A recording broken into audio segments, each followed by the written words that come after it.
సంవత్సరం క్రితం అధికారంలోకి వచ్చినటువంటి చంద్రబాబు నాయుడు గారు తన అధికారాన్ని మొత్తం జగన్మోహన్ రెడ్డి గారిని, వైసీపీని జనంలో బద్నాం చేయడం కోసం వాళ్ళకున్న బలమైన పత్రికలు, టీవీ ఛానళ్లను, స్లీపర్ సెల్స్ మేధావులను వాడుకుంటూ వాళ్ళందరూ కూడా జగన్మోహన్ రెడ్డి గారి టార్గెట్గానే వాళ్ళందరూ పనిచేస్తుంటే అదే లైన్ మీద బద్నాం చేయడం. జగన్ టార్గెట్ అంటే ఆయన రాజకీయపరమైన నిర్ణయాల మీదనో, విధానపరమైన నిర్ణయాల మీదనో, ఆయన 5 సంవత్సరాల పరిపాలన మీదనో ఛాలెంజ్ చేస్తే ఓకే, దాన్ని మనం స్వాగతించాలి. కానీ అదంతా కాదు, జగన్ను జనాల మధ్య దుర్మార్గుడిగా చిత్రీకరించాలి. అదే పని. ఒకవైపు ఇలా చేసుకుంటూ చంద్రబాబు గారు వాళ్ళ ఎమ్మెల్యేలను వచ్చే నెల 1వ తేదీ నుండి జనం దగ్గరికి ఇంటింటికి అంట వెళ్ళి ఈ సంవత్సరంలో వాళ్ళు చేసినటువంటి మంచి పనులు ఏంటో వివరించమని చెప్పారు. వాళ్ళు చేసిన మంచి పనులు ఏంటో వివరించమని చెప్పారు.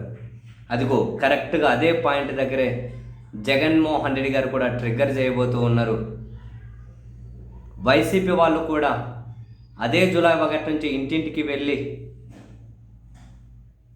7 వారాల పాటు చంద్రబాబు నాయుడు గారు ఎన్నికలకు ముందే ఏం చెప్పారు, ఇప్పుడేం చేస్తున్నారు, సంవత్సరంలో వాళ్ళు చేసింది ఏంటి, అప్రజాస్వామిక విధానాలు ఏంటి, కక్షపూరిత రాజకీయాలు ఏంటి, ప్రజలకు హామీ ఇచ్చే విధంగా మోసం చేశారు, ఒక్కో మనిషికి ఒక్కో ఇంటికి ఏం మోసం చేశారు, ఈ అన్ని విషయాలు జనం ముందుకే వెళ్ళబోతూ ఉన్నారు. జగన్మోహన్ రెడ్డి గారు ఈరోజు వాళ్ళ పార్టీ విస్తృత స్థాయి సమావేశంలో కూడా ఒక మాట అన్నారు.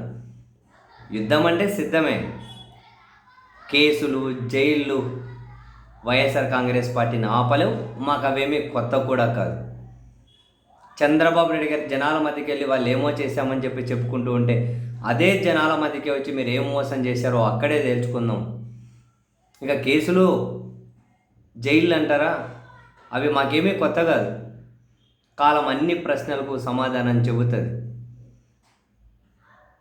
మీరు అవలంబించిన విధానాలు మళ్ళీ మీకే బూమరంగా అవుతాయి, చూస్తూ ఉండండి. అండ్ జనం మధ్యనే తేల్చుకోవడానికి కూడా మేము రెడీగానే ఉన్నాము అని చంద్రబాబు నాయుడు గారు ఈ లైన్ మీద వెళ్ళి ప్రజలకు చెప్తామంటున్నారు. అదే లైన్ మీద మీరు చేసిన మోసాలు చెప్తామని దానికి సంబంధించి ఒక క్యూఆర్ కోడ్ని కూడా వైసీపీ రిలీజ్ చేసింది. ఆ క్యూఆర్ కోడ్ స్కాన్ చేస్తే మొత్తం చంద్రబాబు గారు, వాళ్ళ డెప్యూటీ, వీళ్ళందరి ఆనిముత్యాలన్నీ ప్రత్యక్షమవుతాయి.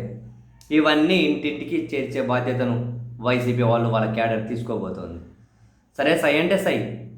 సంవత్సరంలో ఏం మంచి చేశారో చంద్రబాబు గారు చెప్పాలి, ఏ విధంగా మోసం చేశారో జగన్ గారి టీం చెప్పాలి. ప్రజలు జెన్యూన్గా, రవ్వంతైన ప్రజల్లో చైతన్యం ఉంటే జెన్యూన్గా వాళ్ళు రెండు బేరీజ్ వేసుకొని వాళ్ళు ఒక అభిప్రాయానికి రావాలి. మరి ప్రజలు ఎలాంటి అభిప్రాయానికి వస్తారు, వీళ్ళిద్దరిలో ఎవరు విజయవంతం అవుతారు చూద్దాం. మరో వారం రోజుల్లో పిచ్చ క్లారిటీ వస్తుంది.